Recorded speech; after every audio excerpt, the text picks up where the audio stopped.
Is this your first podcast you've ever done? It is. Okay, Big deal. that's fair. That's fair. I'm not Yeah. trying to get you nervous right off the hop. I'm just curious. Yeah. Are you having a beer? No, this is just piss. I like to Oh, drink okay. piss. I'm one of those people. Didn't you see that on I my like. Instagram? No, I'm just kidding. Yeah, yeah, beer. Have you ever actually drank piss though? Because Ooh, this girl has. you Not have? sexually. Yeah, Not yeah. sexually. It's for health. No, I've seen it's this. for health. Like, no, I'm not weird. I'm just healthy. I just like to drink pee. Oh my gosh, that is It's so funny. family. It's like a family affair. I was taught this growing up, so. Okay, sorry, just let me collect myself here. Oh my god. Starting at a 10 here. Holy shit. Okay. I was saying hi. Yeah, I'm Stefan. Um, any questions about doing a podcast or any questions about this show before because like we're recording this, I'm definitely putting that piss joke, that what you just said is going in the podcast, but I'm just curious, because I don't really edit it, but like I'll take out chunks, like something like this. Do you have any questions about what we're doing here? No, because I did ask you in message if there was a format. You said no. I was crushing some episodes before this, so I feel like I got a little bit of a feel. Okay, perfect. All right. I'll be super embarrassed if you ask me about politics, but yeah. Hey, okay. I'm down for fair enough. anything. Dodge it, do whatever you want. It's not. We don't really talk about politics. We don't. Like what we do is we just kind of babble about it, and it's not a big deal. You know what I mean? Yeah, like, yeah. You come up with something funny while we talk about some crazy current event that happened with. Like we're not like talking about the Republicans and Democrats and this new bipartisan bill. You know, it's just like, hey, did you see they thought Donald Trump was dead? You know, the other weekend, right, like that. So yeah, and I haven't seen anything. That's the deal. But so it's totally cool with me because then I'll learn something. Maybe you can inform me or whatever. Yeah. Sure. Probably not, but yeah. Okay. Well, so I guess if you don't have any questions, we'll just get going then. Let's rock. All right. Hello and welcome everybody to another episode of Canadian Talk. This is episode 130. We have a guest today. Her name is Dalaina Heiberg.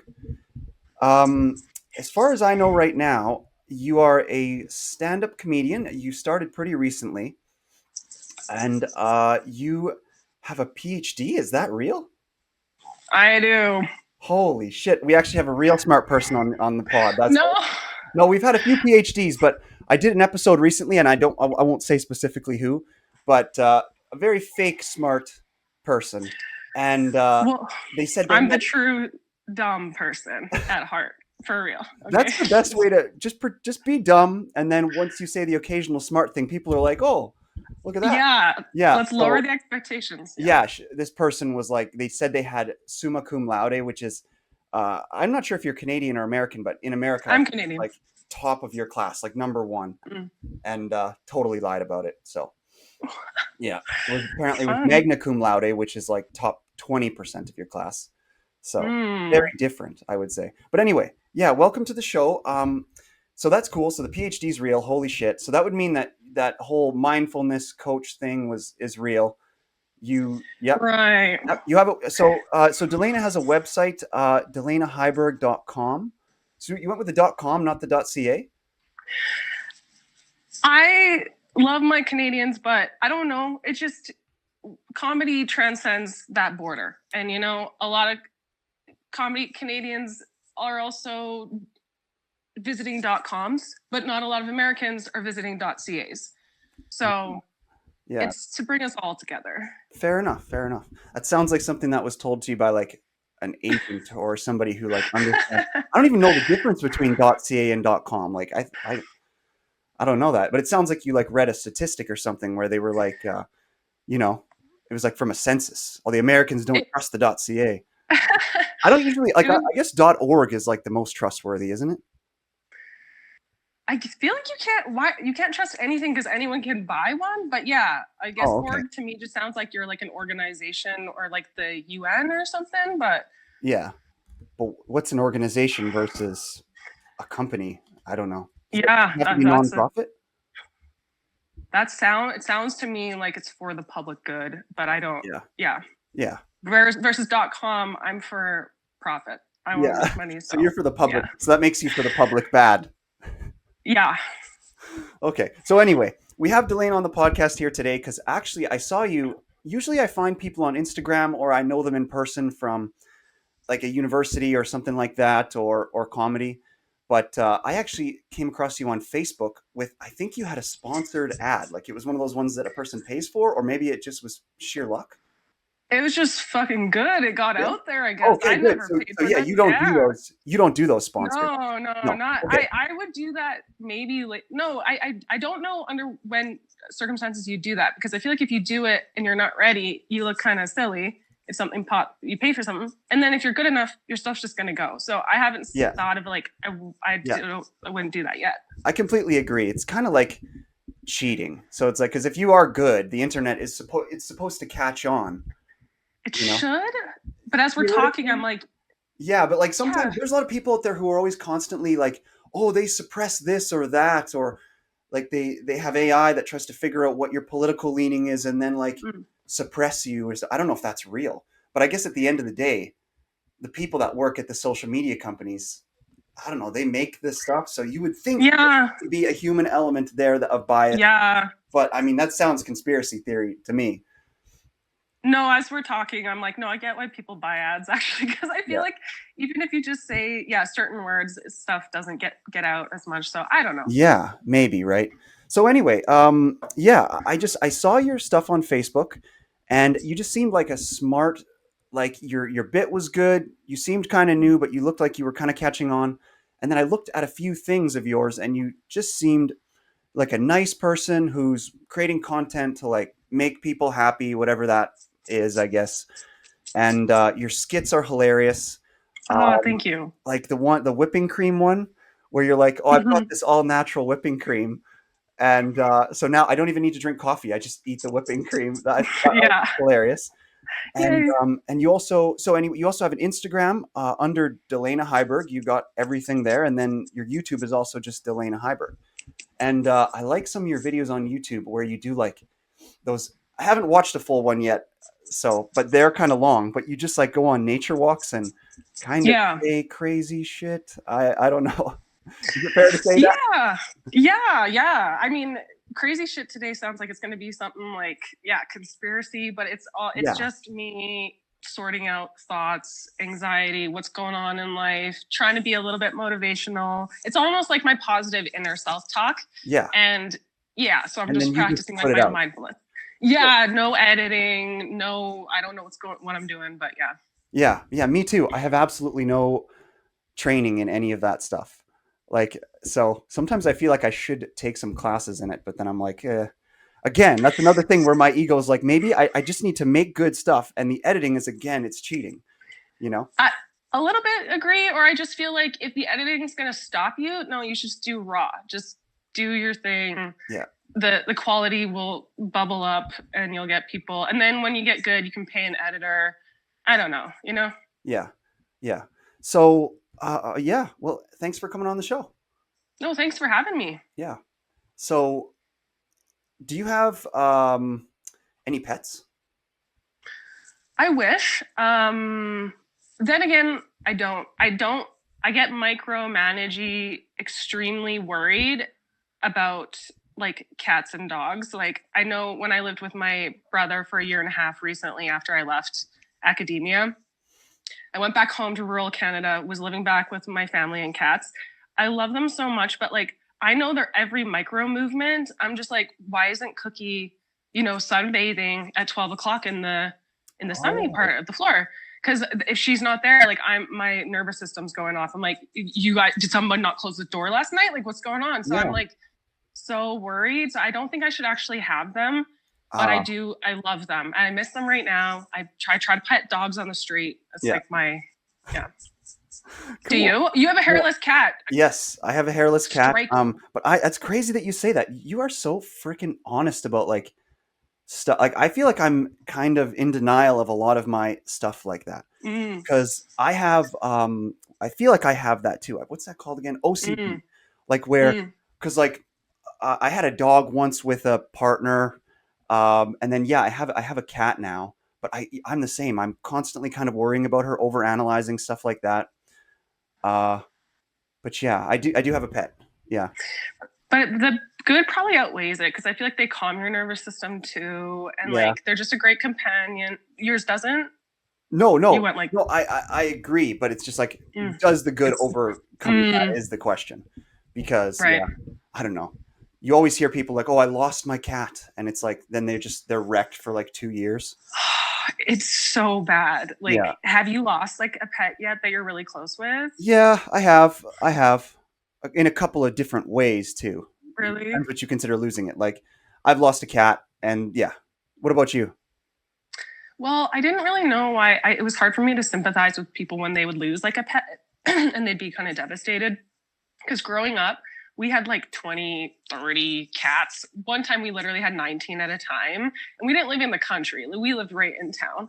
And you couldn't always get to know the cats well. That's just too many cats. And so I wasn't super attached to any. You know, they were passing away, they were being reborn. It was just a whole So, cycle. so you lived in the city, and you had at one time 30 cats in your house growing up. I'd have to ask my brother. I believe he counted 22. It was like 19 or 22 sticking out. Yeah. That's wild. Definitely not in a city. The town I grew up in was 4,000 people in BC. Oh, I see. So you had like a big yard in BC. Yeah, I was going to ask you where you grew up. Yeah.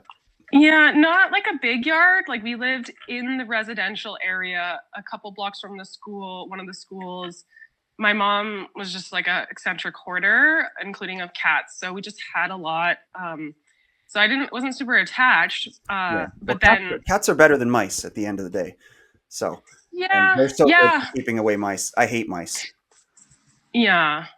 Yeah, it's crazy actually because our place was so unsanitary, but we didn't really have mice problems, so it's true. The mice were like, Works. ah, it's gross over there. Let's go over to the neighbor's Yeah, house. yeah, they're like, I don't even care about the cats, but it's just like, man, give us like a clean bed for once or Yeah, something. like they don't even have any good food. All she has is all this organic healthy Yeah, bullshit. yeah, and just like piss, they just got piss on their Yeah. breakfast The other tables. day I Like, saw the girl drink piss. I was like, yeah, like that's like not even something us rodents do. oh, this is our mice dialogue. I love it. Yeah. It's like an animated show of That's true. Yeah, the oh mice watching us. yeah, That's a good show. I should make that one day. yeah. So, but then I living with my family who had the cats and being older and just being more connected with them. Like I got super attached to a cat even after like a month. Like 2 years ago, it got run over.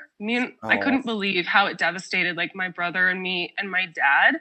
And I feel like I learned that like that's like a simple kind of grief mhm. where you didn't have this complicated relationship with the cat. You didn't get in psychological fights with each other. They didn't ever let you down really. So like it's so easy just to be sad. And so it was like overwhelming. I don't know. It was like my never seen my dad cry so easily and give me a Yeah, hug. It was like so I was like, oh, okay, I get people when they lose pets. It's a big deal. It's a big deal. yeah, yeah. Definitely. That's an interesting way to put it too.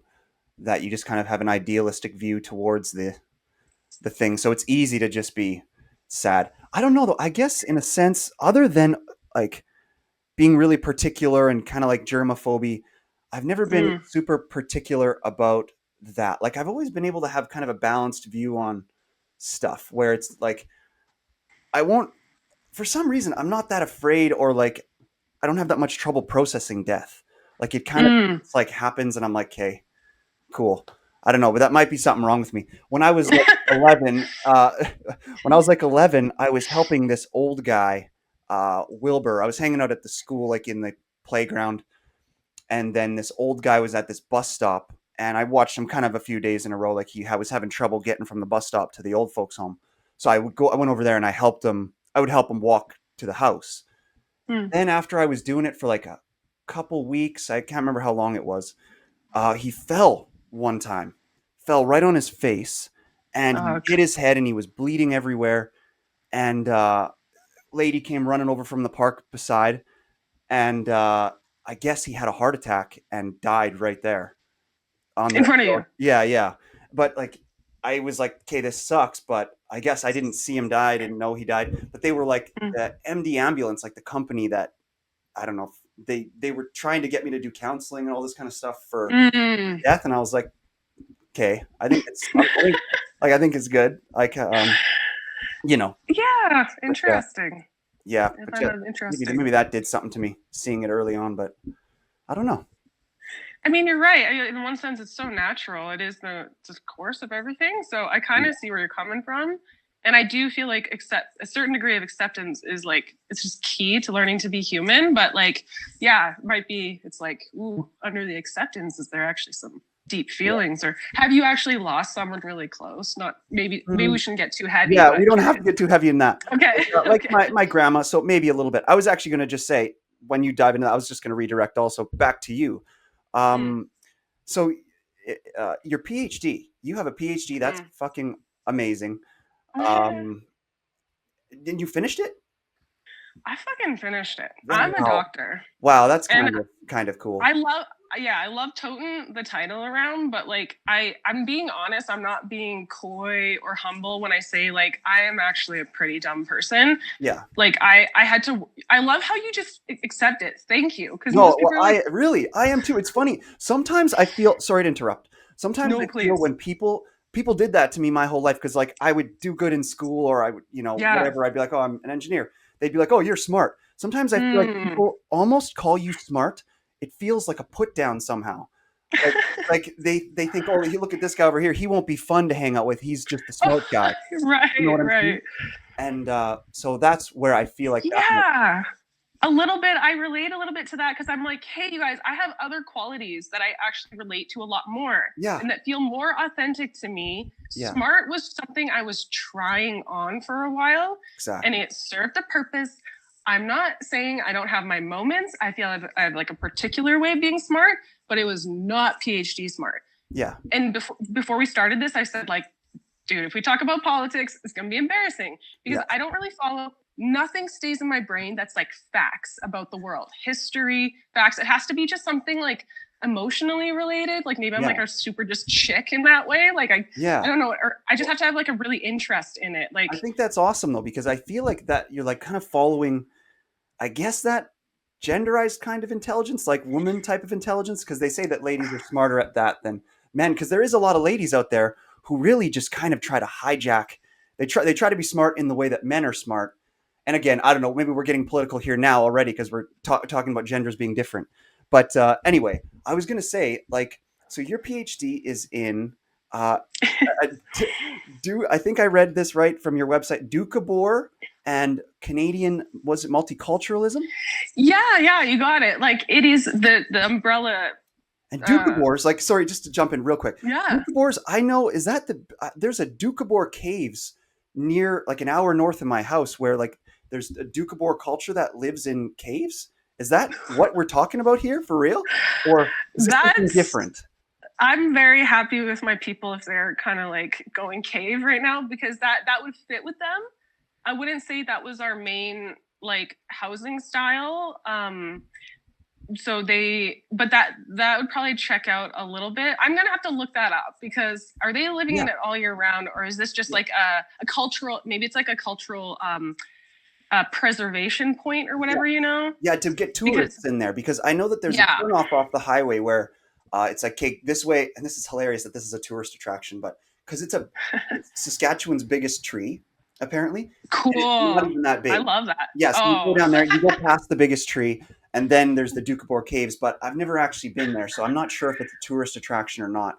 One time though, I was driving by that tree, and I was hang out. We were like just hanging out there at this big tree. It's maybe like if you had three people arm to arm, you could put your arms around it. That's how big it is. But it's just an old dead tree by like a swamp that clearly it just got a bunch too much nutrients or something. And I'm kind of like standing on this branch and I'm leaning on this other branch, bouncing on it, and then the branch snaps and there's a spiky because it's got like spiky branches because it's all dead. There's this branch pointing right at my neck, and I just miss it. I literally almost impaled myself on this tree. It was kind of a near death experience for me.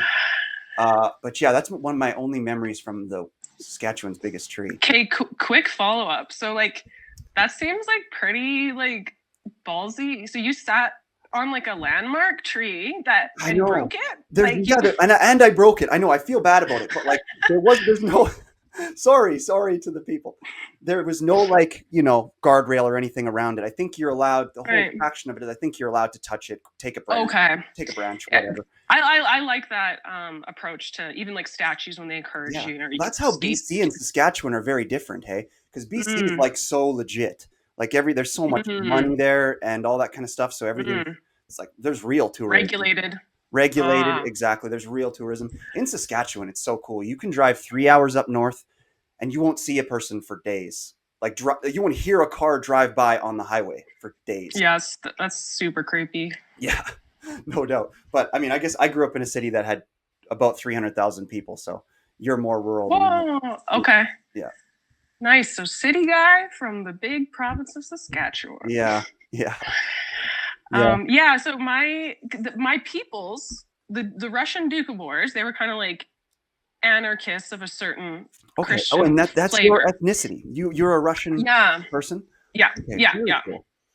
Half. My dad isn't, and I think that's good. We kind of got balanced out a little bit. Okay, so that's what a Doukhobor is a Russian. Yeah, I was going to ask you. Yeah. Yeah, teach me a little bit about Canadian Oh. multiculturalism, but I saw Okay. you got your degree from the University of Chicago. I did, which is a big frickin' deal, you Isn't guys. it funny? Why is there Canadian multiculturalism at the They University? love that shit. They Yeah, love that shit. yeah, Oh yeah. they love Yeah. Canada and Chicago or what? Yeah. Yeah.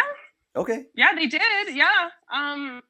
But you know how it's just like very helpful to have like contrasting cases and case studies, because like Americans, they do love their own politics so much and everything, but like political science departments there love to have international people come and study on things that are international. They want to have some Canadians. They have yeah, strong relationships, like centers where it's like yeah, Canadian American politics, that kind of yeah. stuff.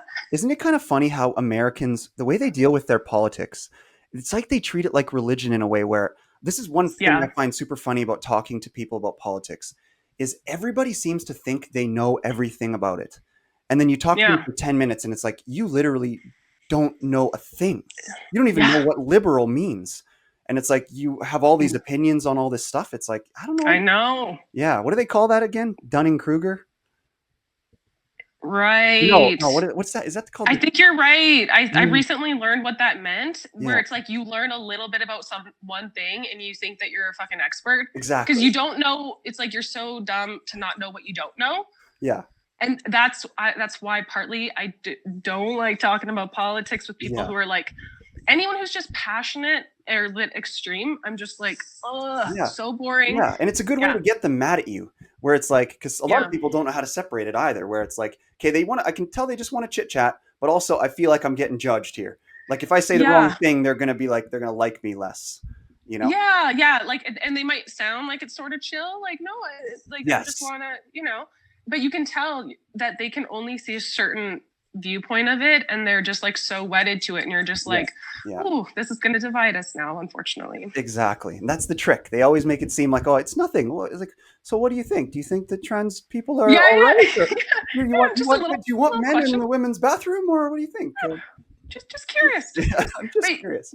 from what I've listened to your podcast, though, it seems like you like to talk about it, but you seem so Canadian, like a cartoonish version of a guy who's just like, oh yeah, no, so that's what you think, eh? Like, Yeah. just you just like don't get worked up, Yeah. and you seem like you're kind of like not. You definitely you like want to hear like leftist views, but I get the sense that you're not in that camp.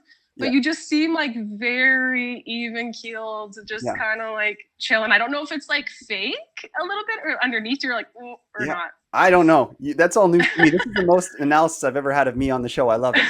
I do like to talk about it. I don't like to challenge people too much on it. I forgot what I was going to say, but yeah, maybe it's that. Maybe I just don't care enough about it. I'm not really sure. I feel Oh, like I'm well, coming off now that as helps. just like a negligent host because I don't care enough about stuff. But no, No, I think that's kind of good. yeah, no, I do care. That's what I was going to say.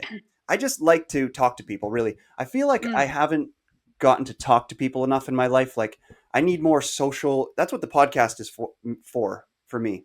I just want to meet more people because I feel like in Canada, at least in Saskatchewan, there is not that many people. So I'm like, Yeah, the way you describe it, there's no one within 3 hour drive. So well, maybe I'm being too like elitist about the type of people I want to hang out with, but in a city like Saskatchewan, you'd think there'd be enough cool people. But like, mm, I don't know. A lot of times no. cool, I don't know. Or they're the elitist because maybe I'm not hanging out with enough cool people because they're like, let's not hang out with that guy. But my excuse is, no, never mind. I won't say that.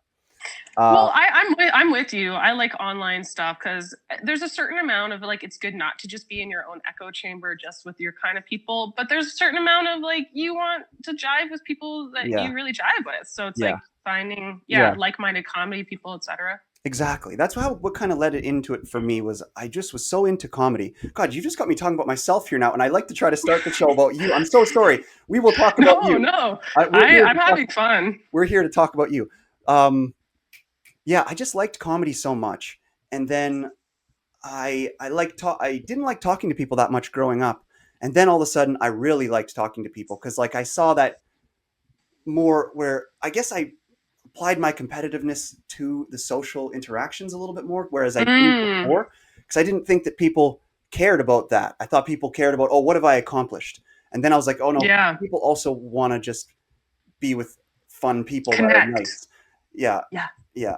And I was like, okay, well, I guess I better put some attention into that. You know, yeah, I relate to that. yeah. There's nothing better than getting somebody to laugh. I know. Yeah. And then I started watching a lot of podcasts and stuff like that. And then I was like, hey, well, it seems like you can do comedy and it doesn't have to be up on a stage. Let's do Yeah, it. Let's do it, you know? So, yeah. so, Well, yeah.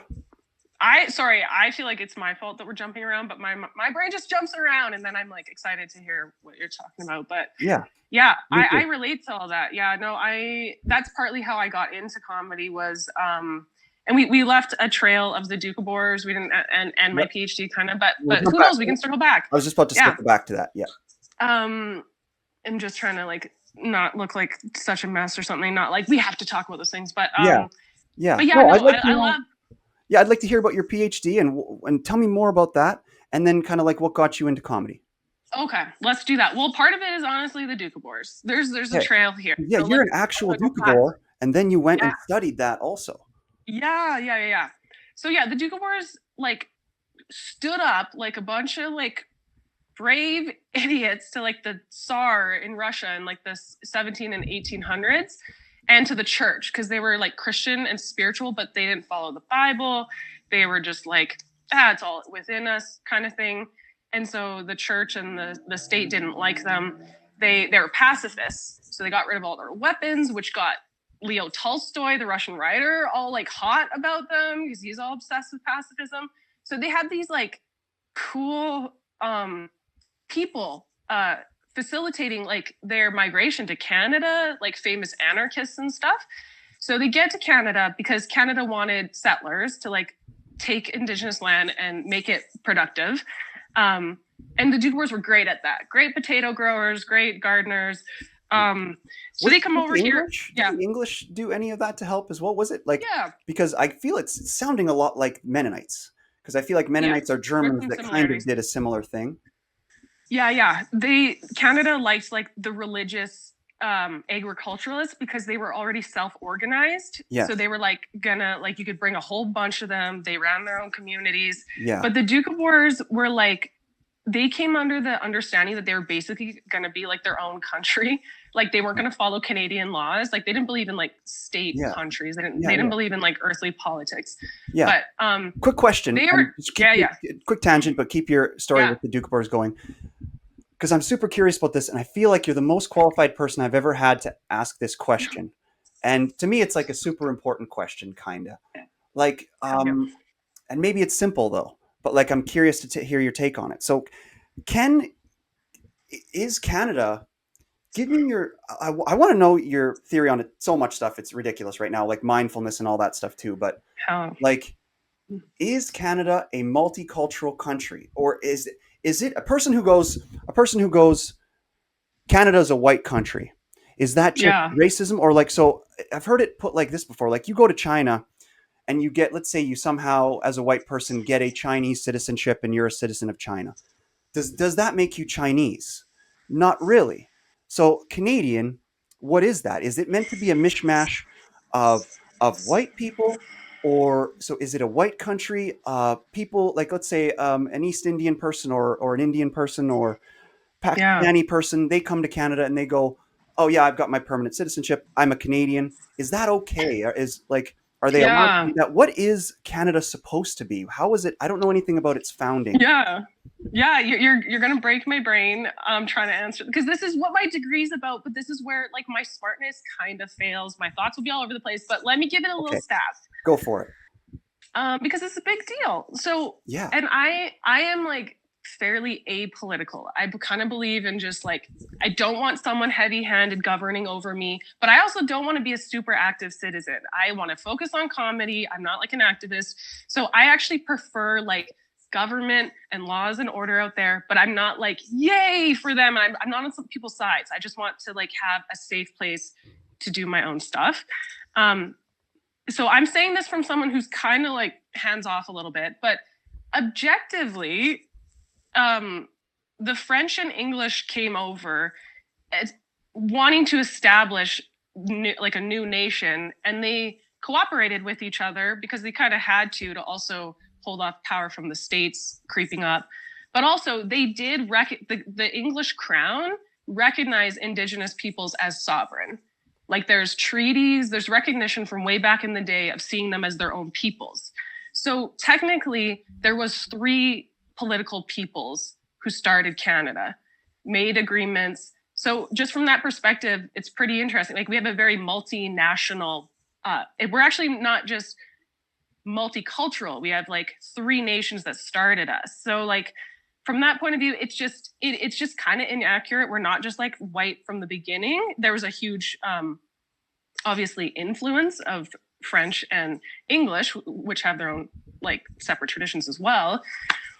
But the indigenous influence was huge, and like obviously, it's very contentious. So I don't want to get too much into like the contemporary politics and stuff. But like, so when people were coming, the Doukhobors were different. Yeah, you could have Indian people come in, Irish, etc. At the beginning, Canada didn't govern too closely over them because it was more interested in the economic and state building capacity of just wanting to settle the land. You're like, this is ours. Mm-hmm. And it wasn't, there's almost sometimes a bit of freedom in not conforming too much. On the other hand, everybody has traditions of being super racist and periods of time. So like, definitely like a Christian white nationalism became more and more put out there by Canadian politics. So people who are coming over, we're experiencing like crazy racism, like the Chinese who built the railway, indigenous people, the Doukhobors too. Like definitely I think it's just been this conflict, like kind of paradox.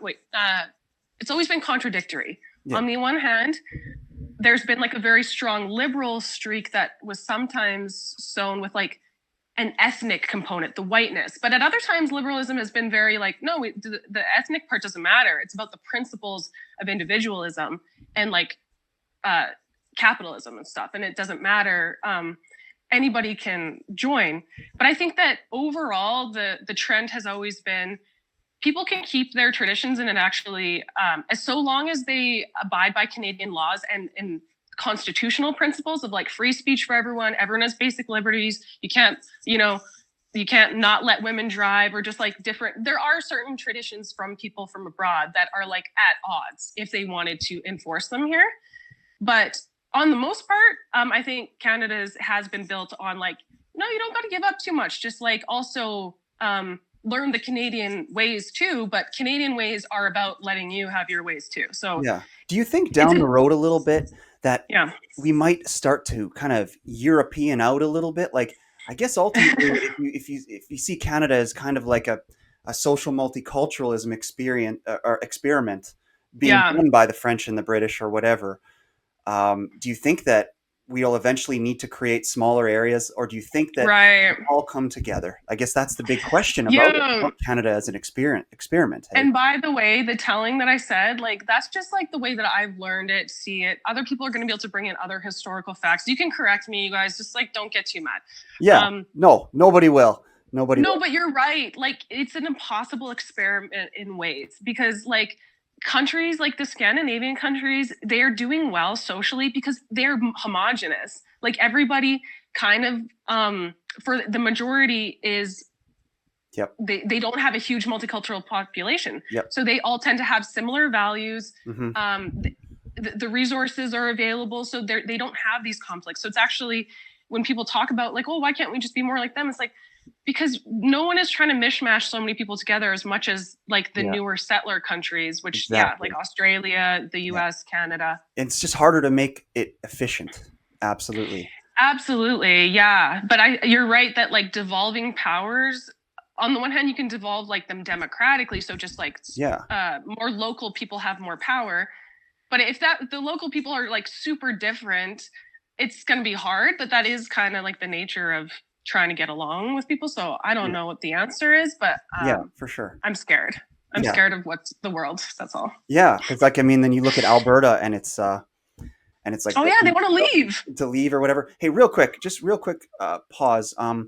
I noticed that when you nod and when you kind of move around, the camera is shaking a tad. Okay. What kind of a table you got going on there? Is it like? It's called my lap. Oh, it's your lap. Okay, got you. So when I All right, move, fair. Oh, then don't worry about it so much. I was just checking to Okay. see if we could improve it. That's all right. Right. But yeah, so like, yeah, it's important. Like you wonder about the European question to do with where Canada's going, because we've got Alberta wanting to separate, and we've got so much tension in between everything. And it's like, it's pretty clear that the statistics are showing that, oh, hey, a homogenous society functions kind of way better. Like if you look at Russia, for an example, I mean, this completely self-sustaining country, the whole world has basically cut them off, and they're still killing it. You know what I mean? And it's like, so it's tough. It's weird though, because Russia, look at it on a map, it's crazy. It goes into Asia. Like they have so many Asian people, and like kind of like the Caucasus region is like. So that would take that homogeneity away, right? Because you've got different skin colors, but then I guess do they all stick to the Russian Orthodox religion over there? Or you're right, because they have a more centralized, I think, national identity. Exactly. So that, I mean, that's, I guess, what we're just kind of trying to establish in Canada. But it's so tricky because the way that white liberal, like I guess I'd call it white liberalism, is right now is like, it's so exclusionary. Like you see, like you just look at Don Cherry. He was supposed to be, I always bring him up, and I actually interviewed a wood carver who made a statue of Don Cherry that got really famous. I love Don Cherry. I thought he stood for a lot of what Canada is, and and then we canceled him. He's in the bush now in a cabin, kind of getting old because we took him off TV. And at the end of the day, you may not know too much about this. Sorry, I'm talking about my niche. No, that's okay. Hockey. Yeah. Whatever. Right now, he was doing one of his things, like Hockey Night in Canada stuff, like he does. And what he did, so this is what got him canceled. If you don't know, he just was like, it was during Remembrance Day, which whatever. And he was like, he was trying to get everybody to wear the poppy. He's like, you guys come over here, whoever it is, and you don't give any like love to the people who put their life on the line to save us and all this. So if you can, just go buy a poppy. Like that's basically all he said. And because he said "you people" or something, I see. He got canceled, and right. That's too bad. Yeah. That's yeah. No, I don't really like canceling, and especially when it's ambiguous what he meant. And even if he meant you people, then it's like have a discussion about it. Also, people get to just have different perspectives.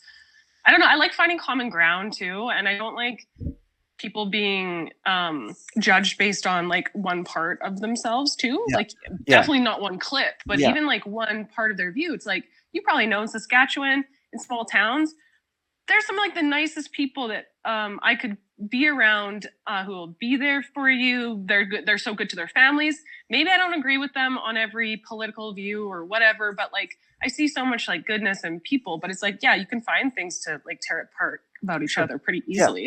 And Yeah. just to finish my point, I was just saying that like yeah, with the way that white liberalism is right now, it would be hard for Canada to establish that more centralized. Hey, this is the religion, this is the language or whatever. I think because we're so opposed to that now, it seems. I Yeah. don't know if we'll ever get past that. Who knows? Yeah. But yeah. Anyway, you were talking about to jump way back. You were talking about kind of Canadian history and Oh, Doukhobors coming yeah. over and Right, how right, everything was right. established. I have a theory that like tell me if this is even accurate at all because I do say it a lot and I'm not sure if it's right. Um, there was a lot of tension between the English and the Irish, I think, back in the UK. And there's a lot more Irish people in the United States than in Canada, right? I believe so. Yeah. That's not something I know, but I just assume based on population numbers, and I think a ton went over there, so I think Yeah. so.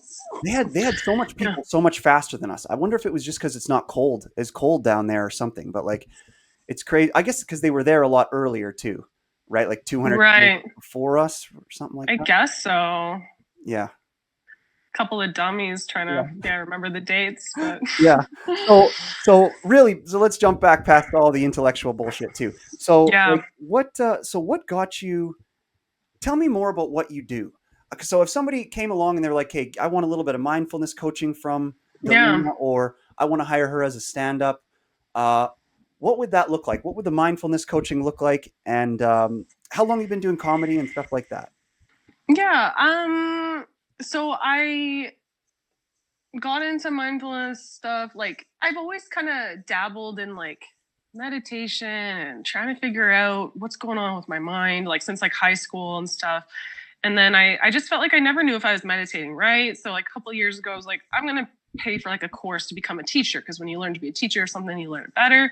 Is it fair Um, to call mindfulness kind of like a personal uh, where you're trying to kind of cure anxiety, or because like everybody nowadays has anxiety and all this kind of stuff. yeah, Oh, I need to take pills to fix it and all that kind of a thing. Are you more? right. Do you believe that that all that kind of a stuff, meditation and mindfulness, is kind of a way to tackle some of those problems naturally versus the pharmaceutical? Yeah. Or which side of that debate are you on? Well, I'm definitely not on one side. I think that there's a place for both. And sometimes, like, I don't think meditation or mindfulness is like a cure all for everything. Sometimes I feel like, no, I just got to go for a run or I got to get sleep or I got to talk to a friend. Um, but I do feel like in the most basic sense of what mindful meditation is, which is the type I was taught and which kind of says what mindfulness is. So the type I practice is just about bringing your attention to the present moment, seeing what arises without judgment, and to try to keep your focus, you just focus on your breath. And so it's so boring. I find it so irritating because I do have a very racing mind. Yeah, But I find that for me, it's like I'm living with my mind all the time. It'd be good to sit down and watch it sometimes, just like how I watch TV. So it's like learning to just watch your thoughts as they come in and just become more familiar with like how yeah, do a lot go off? What kind are going off? And so for sure. that's Yeah, I I do started think doing that that a lot every when yeah. when I started doing yoga. I started Mm, doing that a lot, and I feel like you're talking about like the mechanism of becoming a good listener. Is like you have to do that. Just be in the present and breathe and wait for your turn to talk. Because like so many people interrupt horribly. I do. Have Yeah. you does it feel I- like that? No, not at all. No? Not at all. Okay. Oh, I've experienced so much worse. You are not bad at that at all.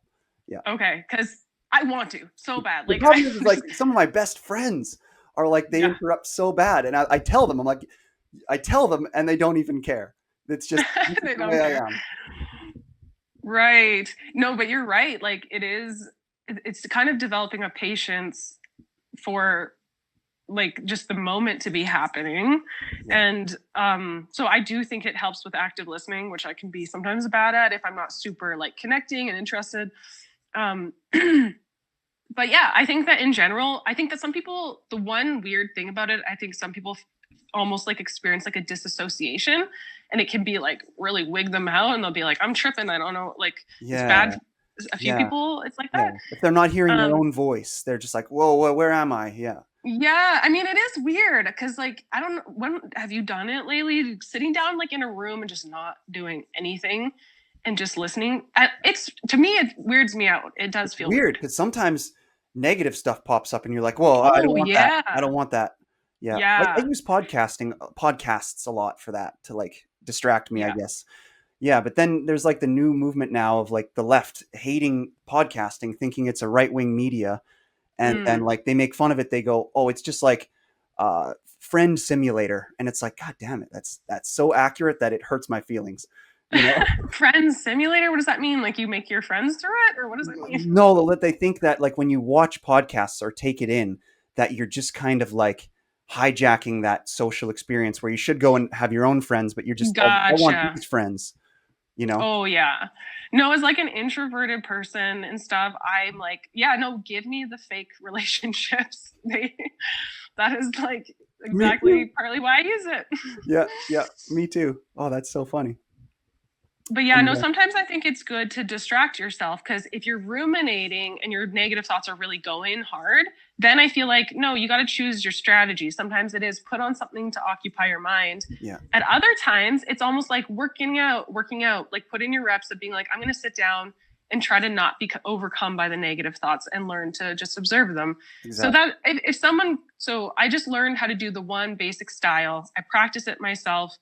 Um, and then I just practice these moments all the time, like tuning in throughout the day and just being like, oh, where was my mind? Okay, just kind of take a breath and be like, Yeah, I'm here. I just kind of like cleanse from everything going on, and then being more deliberate about where I want my attention to go. yeah, fair enough. Well, if I could just kind of compliment you a little bit more here, I would say I feel like that's something that I see about you and the way you do your professional practice with whatever that is at its stage now, because you're, I would say you're still pretty young.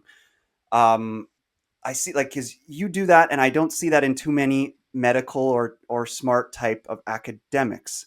Is that you are weaving that comedy into it a lot, which I think is so smart. That you've Yeah. kind of seen the power of that. Where I don't know, I see that you do that. I think that that's really smart. You know, Oh, thank you. Do you mean in like doing my coaching and yeah, mindfulness to be like funny and yeah. your whole persona that you have online with trying to help people. You don't make it an ego thing like a lot of, sorry to, I'm not trying to attack doctors here or anything, but a lot of doctors have big egos and they like to try to be so official and they see that as a part of their professional practice. I see it in engineering too, but you know, it's got, it maybe engineering's a little more rigid because it's more like technical stuff, but Right. I do find that the power of not taking yourself too seriously can Yes. be huge. And it in the long run, it will just give you more credibility because over the people who are always taking themselves so seriously and then they say something wrong here or there. And then it's like, Right. well, you screwed yourself now. It's like I rather than the agree. people who are like, no, I'm going to just do my best. I'll be hyperbolic when I want. I'll stick to, I'll teach somebody something when they're ready to hear it. And that kind of a thing rather than just trying to Yeah. force it. I mean, it's almost like a self-defense mechanism where, again, kind of like we Yeah. were talking about, don't make me a smart person. Don't make Yeah. me a guru. Like I joke that like I'm like amazing guru, so like people should sign up for my coaching. Yeah. But no, it's all tongue in cheek, because I'm not, because yeah, I think what you're getting at too is like experts having a status above you. And like Yeah. I can't even pretend. I don't have that. I'm working Yeah. on it every day. Yeah, So and for like, anybody who wants that, they can find that. They can sign up yes. for your coaching at your website, which is Yeah. dalainaheiberg.com. Yeah. So it's both meditation if someone just wants to develop a meditation practice, or general life coaching because I just like talking about big picture. I want to help you with your goals. Or if people just want to have a one-off session of just like be a soundboard. I'm also into some like woo stuff. I'll interpret your dreams and everything. So Yeah. Oh, yeah, that reminds me of a story. If I can just babble real quick. please. Um, I, in terms of the dreams thing, I have Yeah.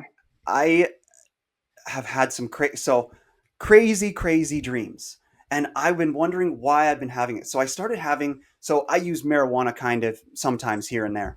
So I thought that was causing me to have a lung problem. And I was like, Mm. oh shit. And I was going to sleep and I was having crazy, lucid, vivid dreams about stuff. I could tell you the details about it maybe. But then I came up that so I built an expansion onto one of my houses. Like it's where I live. And I built a bathroom, a full bathroom with like vanity, shower, toilet, all that kind of stuff. But the floor system underneath that expansion, I wasn't sure if it was going to freeze the pipes. So I didn't put a P trap on the shower. And for Mm. showers, you need to have a P trap. I just put like a cover over the drain. And I was like, okay, that'll keep the sewer gases out good enough, and we're probably good. Let's just test it like this without the P trap, make sure the pipe doesn't freeze, and then next year we'll add a P trap. I never got around to adding the P trap. I did recently, and I found out that all the breathing problems I was having was because of the sewer gases in my bedroom, in my ensuite bathroom that I made, Oh, fuck. not from any type of marijuana or anything. And I believe, and since I fixed it, I'm having less of those crazy dreams. I'm Yeah. thinking that the sewer gases might have been what was causing these crazy dreams. And like I've almost thought like I should put an on-off valve on this pipe so that if I want to start having some crazy dreams, I can just turn it on and like poison myself for a little while and have some wicked Yeah. dreams. And when I don't want to have them, I can just turn it off. But yeah, so Just hot boxing yourself with literally, piss every night is all I'm hearing. Like oh, just piss fumes. I Like poisoned myself with shit fumes for 2 years. Like, I feel like we've only talked about pee, but I'm yeah. sorry, I was partly distracted. I've never heard the term pee trap. Is that just a technical term for So what yeah, you? I was doing that hand thing to try to kind of show you. So yeah, it's a technical term. So like under your sink, so for sinks, toilets have them built into the actual toilet itself. So that pipe doesn't need it. But for any installing any other type of appliance, it's just like a thing that goes like this. It's in the shape of a P basically, but it's just like a Oh, it's U. not. This has And nothing to do with piss, or it does no, ultimately. no, not it doesn't have anything to do with piss. No. Okay. No, Okay. no, it's just a, Too bad. a water puddle that forms in the U portion of the pipe, and it traps the gases from getting past that location in the pipe. Interesting. I Exactly. love that I love these like rudimentary technologies Yeah, people that's figured civil out. engineering stuff. Yeah, that's kind of like Oh. that's what's so silly. That's what really killed my ego very on in my academics was realizing that because I was doing engineering and I'm a civil structural engineer, so I do structures and Mm. civil, which just basically means all the water and all the stuff that people need for buildings. Oh. And I was like, God, I am just a glorified plumber. And Right. when I came, and not that nothing's wrong with plumbing, but Yeah. like I came to terms with that when I was like 19, and I was like, hey, let's stop thinking I'm actually some smart scientist here, because I'm not, you know. But really, though, understanding those rudimentary things, like you said, is so cool because you can just build your houses and. Because like I've built a lot of buildings, and yeah, it really is basic to build a building. Everybody should know how to build their own building, but they just don't, you know? No, that we don't out here. Like Yeah. Maybe it's like with you and you're like kind of what your medical stuff. It's like once you know it and you think everybody should know it. Before you knew it, you which wouldn't have been obvious to you. You know what I'm saying? yeah. Yeah. Yeah. But that's super interesting. I mean, yeah, probably the dream thing. I'm sure that your brain was just processing toxic gases and Yeah. maybe not just that though, but like it was giving your subconscious a chance to also churn through some deep shit at the same time. Maybe. Yeah. Yeah.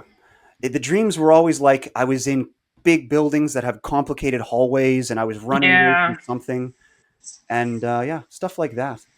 But then sometimes, yeah, it would be like hockey, like stuff from my past or golf or whatever, just boring stuff. So, It's not boring though. It's not so boring when you get into it, but yeah. yeah, fair enough. So, Mhm. what really inspired you? So, if I could learn more about how you got to where you are, like what inspired you to incorporate comedy into your professional practice and then kind of do stand-up comedy yourself? Like you're really not phoning it in. You're actually trying to do the art of standing up and doing it too, as Yeah. well as incorporating it. What inspired you to do that? Well, Do you have a hero in partly comedy? Like, do you have a hero in yeah. comedy, like a favorite? I always, it's always shifting who I feel like most like I'm learning something from or most entertained by somebody. I heard in one of the podcasts you guys were talking about Jordan Jensen, how much you liked her. She's been like a contemporary like influence on me.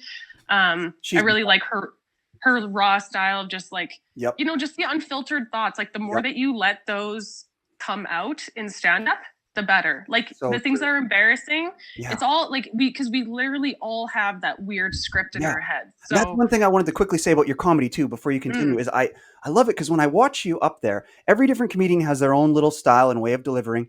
when I watch you, it almost kind of comes off like you're nervous or new, which you are. But Yeah. like, I like that when I watch you, I can see that you're thinking while you're doing it. I know that's the hardest part. It's easiest to be up there in front of people and stick to a script. Like, I've been in front of Yeah. hundreds of people myself doing it, and it's just like, okay, it's easiest to stick to a script. But the Right. real beauty in it is trying to not do that. And I can see that Yeah. you do that. Yeah, no, thank you. I am like, I love seeing comedians do really smart, clever written stuff. But my favorite is when there is that looseness where they connect with the crowd and there's a bit of like breathing new life into it spontaneously. Yeah. So yeah, now where I'm at, which I don't do it. I want to do it a little more consistently come the fall when I have a bit more time and stuff. But in the last year, as I've been going along, that's been my goal. Like, be myself a little more, have fun, be ready for the moment. I have written bits that I believe in, but like I want to like feel like this is a time that we're having live right now and what's happening. And I do find that often like the riffs and stuff that come out, then I keep them because they're good or whatever. So Exactly. Yeah, I love podcasting for that. Like, I come up with so much stuff. And yeah, so Jordan Jensen would be your favorite comedian then, hey?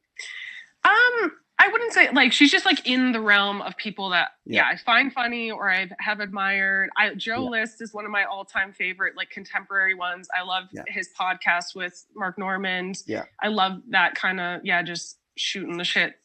For sure. Fun.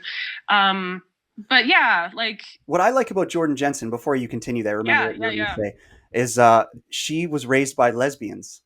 Like her mom is a lesbian, and so was I. And like I feel like that rawness that she has, I feel like that develops in people that have families like that, because at a very young age, you kind of like, sure, I think that people with heterosexual families, like you're embarrassed of your parents. Sure, every kid is. But like when you have a different kind of a family unit, especially let's say 20 years ago, maybe now it's more accepted, but who knows? Back then, no. Back then it wasn't. And that's her time, because I think she's around the same age as us. And it's like, it makes you have to really deal with embarrassment very early on, so you're not afraid of it, Yeah.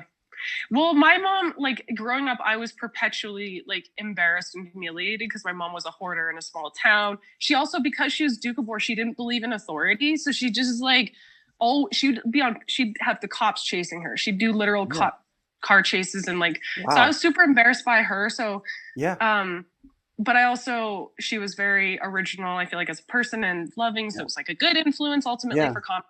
It just takes time to grow up and become an adult to really appreciate your parents for what they were as an individual. I know I'm the same way about my parents. I was embarrassed of them. And then I felt a lot of guilt for a lot of years because I felt like I didn't give them enough credit but now I have such a good relationship with my parents. Like, I love that. I have so much respect for them, and they're so smart. They're so smart. Yay. Yeah. That's so cool. Yeah, no, I almost feel like that's a healthy arc though. You got to like reject your parents, find your own individual identity. Yeah. Some people are so hesitant to like admit their faults. They do it to a fault. It's crazy, you know, because there's so much benefit in doing that. Yeah. And then I love like Brian Regan, like as a more classic stand up for me. Yeah, he's an older guy, right? He's hilarious. Yeah. Like one of his early specials, like I've never laughed that hard. I don't a lot of people say, I've heard a lot of famous comedians say that that's one of the best specials ever made, actually. It has to be. It's so yeah. I liked it. But then I love like dark comedians like Doug Stanhope and stuff where like it gives me inspiration, because more and more I have a lot of like dark material that I still feel like I need to find the finesse and figuring out how to get audiences comfortable with it and make sure it's funny enough to do the dark stuff. So I like absurdist kind of stuff too. Zach Galifianakis comes to mind. Zach Galifianakis I'm not sure if he's made any other specials really. I've only seen his Live at the Purple Onion one, and that is just so unique. I loved and it. Great. Yes. Did you happen to see Joe List's movie that he made with Louis C.K.? I still have to buy it. I gotta get it. I'll give it to you on like Dropbox or something. Oh, I have it all bought. I want to support him. Hey, there you go. But yeah. He has a new one out too, right? Have you seen it? Like the documentary about? Yeah, I've seen them Good both. too. But yeah, really Cool. amazing. But yeah, 4th of July is the movie that we're talking about, and it's really good. Yeah. Just kind of like a Okay, family cool. drama. I love family dramas. You do? Yeah. Like, is it funny as well, or is it? But maybe that's like the first. It's not the first intention. Like, I don't really Yeah, know too it's much. funny. It's funny in that new aged kind of absurd way where they're kind of like Mm, making fun of the idea of how nervous the modern adult is, and just like yeah. him kind of working through that, and you kind of get to laugh at it. It's one of those movies Right. where it makes you feel good about yourself, sure, because it's pretty Cool. self-deprecating for his character, but Yeah. yeah, I liked it. I liked it. So yeah, check it out. I'll show it to you. Yeah. Yeah. We're just Yeah. promoting it, Cool. but yeah, definitely give them money. I never mind. I won't give it to you for free. Go pay them. Yeah. Yeah. Yeah. Yeah. Yeah, I'll go yeah, do that. yeah. Um. Yeah. I don't remember what topic we were on or what So how long question, have you but been doing stand-up comedy? um. Yeah, just kind of a little bit off and on for a little over 2 years. Okay, and Yeah. are you liking it? Oh yeah, yeah, I love it, but it's also the most intense thing. So it's like love hate because it challenges my ego and nerves and everything to go out because um yeah, like it right? Like it just Yeah. has to, Oh, especially it's this so hard. early so I have so much trouble with nerves. I've talked about this way too much on the podcast, but yeah, it's part mm, of the reason yeah. I like podcasting because I get less nervous. But like I Yeah, I still want to shit my start a pants every podcast. morning that I have a podcast that day. But like the shitting the pants before like a stage performance, I don't think I've had enough experience with it in my life, and it's so much different than sport performing in sport that it's Mm, like I just can't handle it. Like I can't handle the really? nerves where I can't be myself up there, whereas on a podcast I can. Yeah. Okay. Because I sometimes I think about it like, oh, it's okay, Dalaina, you're nervous, but like just like an athlete would be like have adrenaline before a game. I try Yeah. to tell myself it's just like adrenaline, and it just I always feel like I get something, I learn something, and it's kind of like a mushroom trip and an ego death experience. I'm like, I always feel like I'm getting closer to being myself on stage. I have, more reps to come, lots more to come. But in my experience so far, it is getting a little better. And it is, I think that just the more that I lean into, yeah, like I'm here to have a little fun. That's going to be good energy for them and bring material, just like have a game plan or work on not having material. So it's but yeah, my comedic interests are everything. Like doing sketches comes like fairly naturally to me. So to me, like I could do if I need to figure out a way to pay my bills and have put out content more regularly because I have a backlog of so many fucking sketches, and I could put them. Oh, and it's kind of not even just edit. I don't really need to edit them much, but just the literally going sifting through, making sure like one ends where I want it to, putting it out. It just takes so much time. But I love doing sketches. I'm learning more about like movies. I'm gonna like, over time, I'm gonna write some of those and Wow. stand up. But yeah, I think that, and definitely podcast. I love podcasting. This is the first time I've ever done it, but I already love Yeah. it. That's so I cool. love watching You're a them. natural. You're a natural. Oh, thank you, thank you. Do you ever watch podcasts? Like you mentioned the Joe List one. Do you have any others you watch? Yeah, I know they're time consuming, so it's tough to really take in too many of them. But yeah, yeah. I cycle through. So I'd say in the last little while, the comedy ones are Dana Carvey and David Spade's Fly on a Wall because I fuck. You're I iffy on don't that like one? that one. Do you like Jordan No, Benson's podcast with that tattooed gay guy? I forget his name. I Ian haven't watched it. being Oh yeah, Jordan with being Ian with Jordan or I used to watch that one a ton. So that yeah was yeah, good time, good time. yeah. Um, Capped out on it. yeah, You decided it wasn't your thing.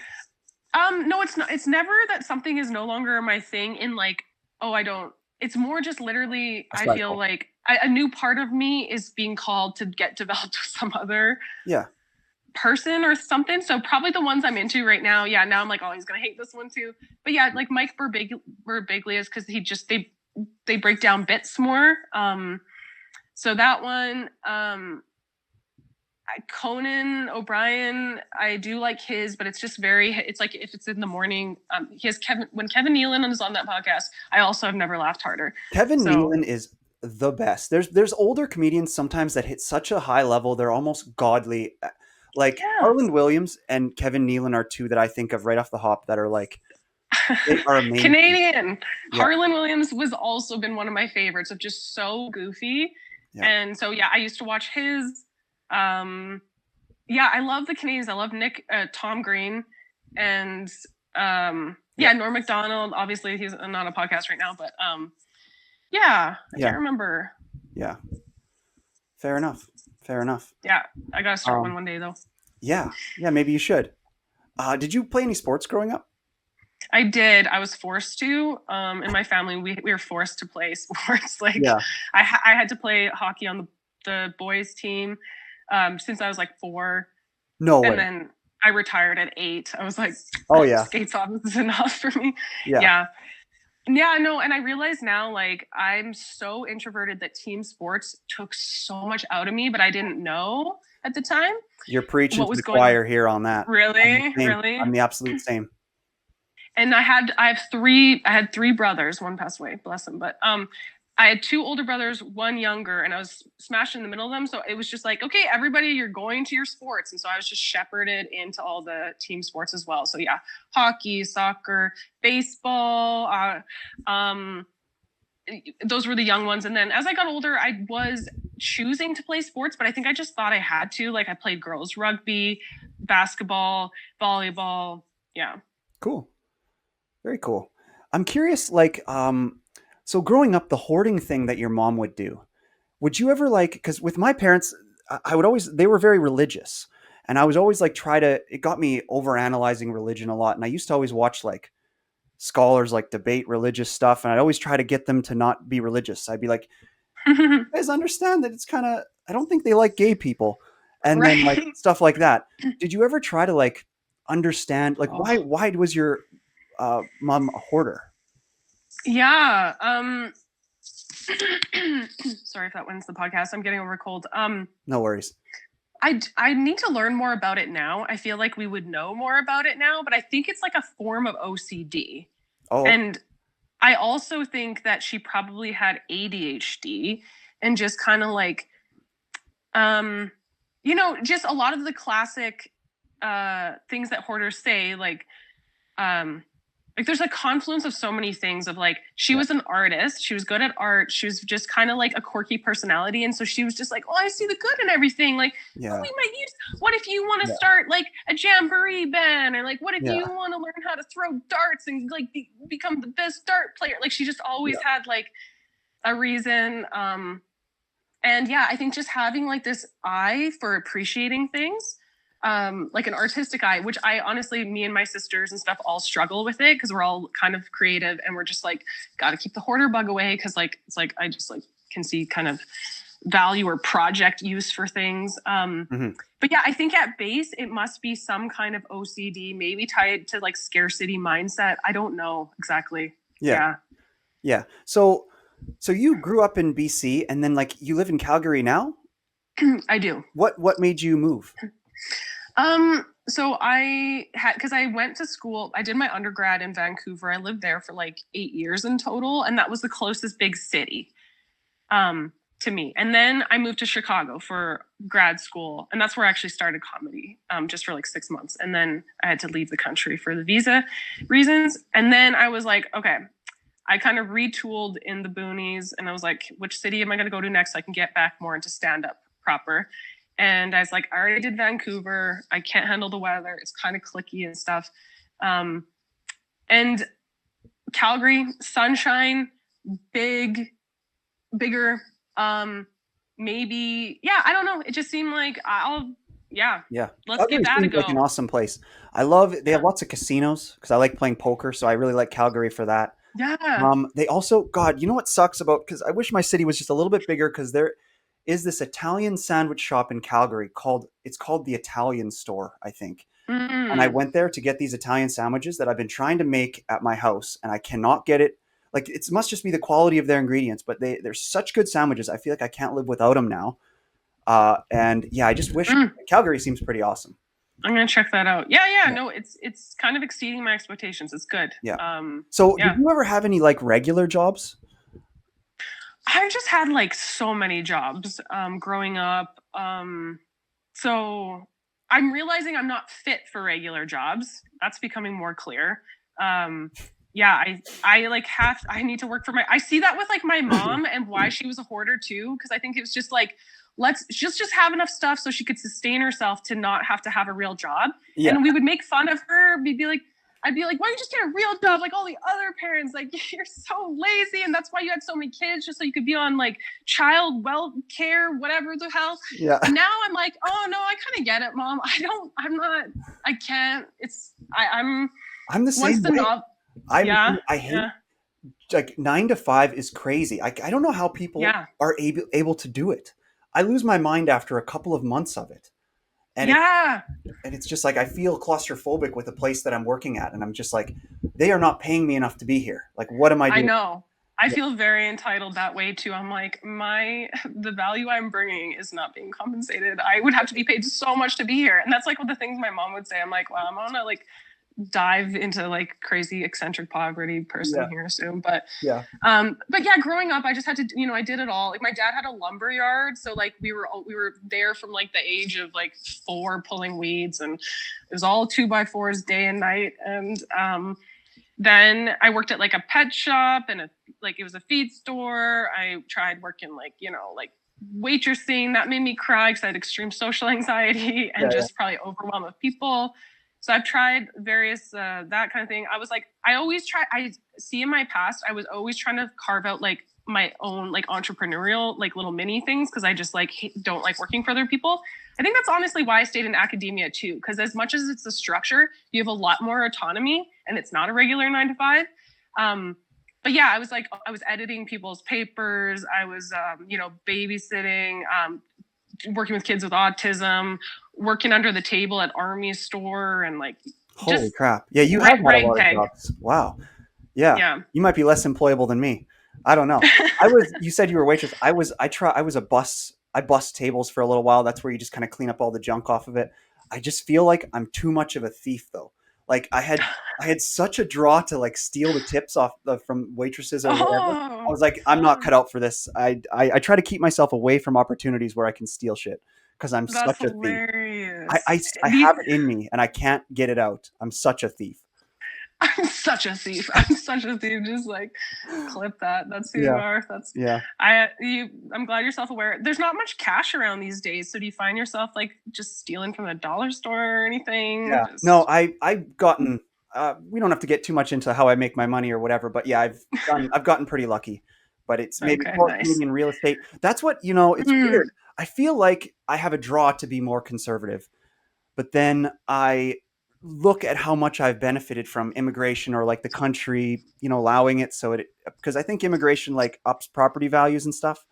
Because like a lot of where I started my career was I bought a lot of houses and stuff, and then they ended up going up in value a lot and all that. So, but yeah, we definitely got more than enough for an episode. So I just want to thank you so much for all your thoughts and coming on the show. And I hope we talked enough about you and your comedy. And anybody out there, you can go and find it at her website or on Instagram or YouTube at Dalaina Heiberg. It's pretty easy to spell it, but DA. Just take a look on. Yeah. Okay, sorry. I'm interrupting DALAINA and then Heiberg spelled HEIBERG. You can find it there, and definitely follow me, you guys. I need it. Yeah, go up there, give her a follow, and you'll get more of this. More of this. Well, this was fun, Stefan. Thank you. Yeah. What's that? I had fun too. I like how what did you do? Like a fake art critic. Like you do things where it's like Danny the something gal. Dr. Dal art gal. Yeah. That's what it is. Yeah. And what is that? So I think it's just honestly like my inner like controlling.